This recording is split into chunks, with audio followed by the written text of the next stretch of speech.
दा दिनैनि दिनाव बुंनो थाङोबा अल इन्डिया गासिबो बयबो गावबागाव पार्टिखौ लानानै साखाफारा नेगासिनो दङ आरो दा जागायजेनबाय गमामायैनो बारा गोबाव जायाखै 10-15 मिनिट थांबाय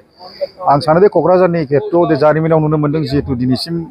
4-5 बार देरहाना थांबाय क'क्राझाराव इन्डिपेन्डेन्स जाना देरहाया आरो जिहेतु आंनि political party public relation party आरो बे जाहैबाय आंना रेजिस्टार जायाखै बे खेत्रनि निर्दलीय हिसाबै फैदों रेजिस्टार दा गोबां मानसिफ्रानो बुंदों जे नोंथाङा जेरैखि जाया दिनैनि दिनाव जुदि गमामायै पाब्लिकआ थगायाब्ला आरोखि ना होमबा नोंथाङा देरहानाय बे 100% निश्चित जागोन मानो होनोबा आं 360 एबाबबो बारा मिटिं खालामदों आरो सबसे हाइस्ट खस्थ' खालामनाय केन्डिडेट आं बेखौ मिथिगौ मानो होनना बुङोबा 10-12 दिनखौ आङो नन स्टप 2 घन्टा करिल' उन्दुदों दा गतिके आं सानो जे फैबाय थानाय दिनाव जे दिनैनि खेत्रआव आं सानो जे गसाइबा अबंलावरिनाव आं बेखौनो आर'ज गाबनानै बुंगोन फैबाय थानाय दिनाव जे निश्चित बेखौ आङो सानदों थिग 20 बा 25 हाजारनि गेजेराव देरहागोनखौ आसा खालामदों आरोखि फाइटआ जिएसपिजों जागोन आंनि हमनाय मथेबा आरोखि जिहेतु अफिसियेल बिपिएफ दङ बिथांमोनहा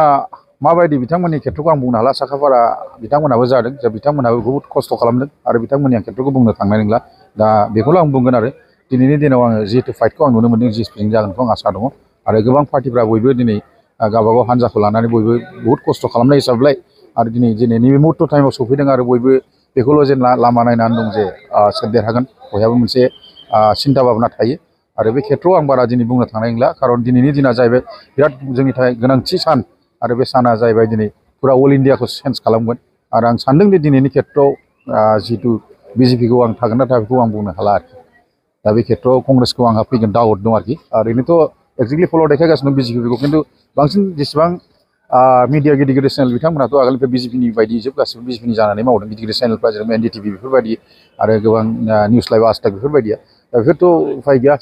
सरकारजों थानाय गलायथे सरकारनि फारसे उफाय गैया बिसोरो रिलेसनशिपआव रिलेसनशिपआव थानांगौ दा बे खेत्रआवलाय खिन्थु दिनै गमामायैनो आं बेखौल' बुंनो सानगोन आंनि खेत्रआव जिहेतु मालायनि खोथाखौ आं बुंनो थांला आंहानो जिहेतु केन्डिडेट हिसाबै एसे सिन्था भाबना थायो आरो मुहुर्त टाइमाव आं नैबे खेत्रआव बुंनो सानो जे आंहा दाउट दङ जे क'क्राझाराव मोनसे आगोलनिफ्राय नुनो थांगासिनो दङ इन्डिपेन्डेन्ट केन्डिडेट देरहागोन आरो बेखौ निश्चित जाबाय आरो इन्डिपेन्डेन्ट केन्डिडेट देरहानाय माने बेयाव बिराद मोनसे आरो आगोलनिफ्रायनो इन्डिपेन्डेन्ट केन्डिडेटआसो देरहाहैखायो आरो माबाखौ सोंनांगौबा सोंनो हागोन